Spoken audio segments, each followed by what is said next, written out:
nous avons du mal à trouver les mots pour vous raconter ce qui s'est passé au moment où l'hélicoptère qui a pris position sur la piste est en train de décoller et donc d'évacuer Ayrton Senna en direction de l'hôpital de Bologne.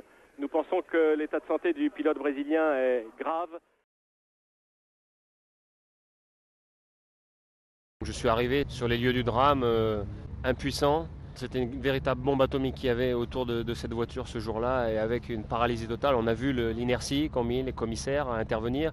Je crois qu'on a tous réalisé que c'était la mort du dieu de la F1 et il y a eu une chape de plomb. Je me souviens d'émotions et d'ondes qui s'échappaient de cet endroit-là et je suis rentré à pied et je suis parti à l'aéroport. Je n'ai pas pris le départ du Grand Prix.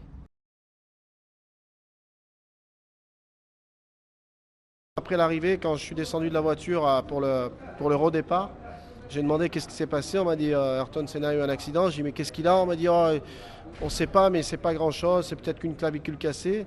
Puis quand tu finis le Grand Prix, tu arrives, tu vois la tête de tout le monde triste que Ayrton Senna vienne de décéder dans l'hélicoptère qui l'a amené à l'hôpital. Donc c'est vrai que c'est un gros choc, quoi.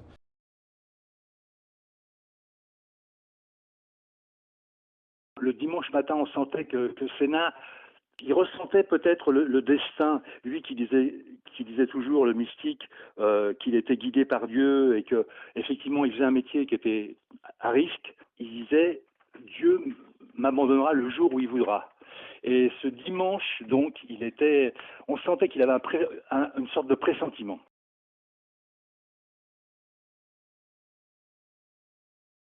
Sur le coup, bon, le dimanche est un dimanche d'horreur, il faut faire son travail. Et le lendemain à l'aéroport, quand on voit tous les gens du Grand Prix, les yeux rougis, parlant pratiquement pas, là on commence à se rendre compte de l'ampleur de ce qui vient de se produire en fait. Il a marqué le grand public, le public de gens qui aiment le sport automobile, mais aussi le grand public, par sa personnalité qui était unique, tout simplement, l'aura, voilà, ça s'explique pas, le magnétisme, il irradiait quelque chose et ce n'est pas le cas de tous les sportifs.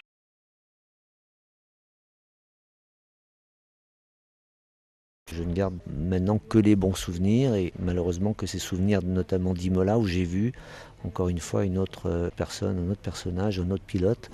Et c'est très difficile à expliquer parce que je pense que personne ne peut comprendre ce que j'ai vécu d'une certaine manière avec lui et même ce qu'il m'a dit dans les semaines avant sa mort parce qu'il m'appelait régulièrement, il n'était pas non plus très très bien à l'époque, donc voilà, c'est incroyable, mais c'est fabuleux d'avoir une histoire aussi qui peut continuer pendant toute votre vie jusqu'à votre mort. On me parlera de la confrontation avec Ayrton et c'est un vrai pan de l'histoire de l'automobile et de la Formule 1.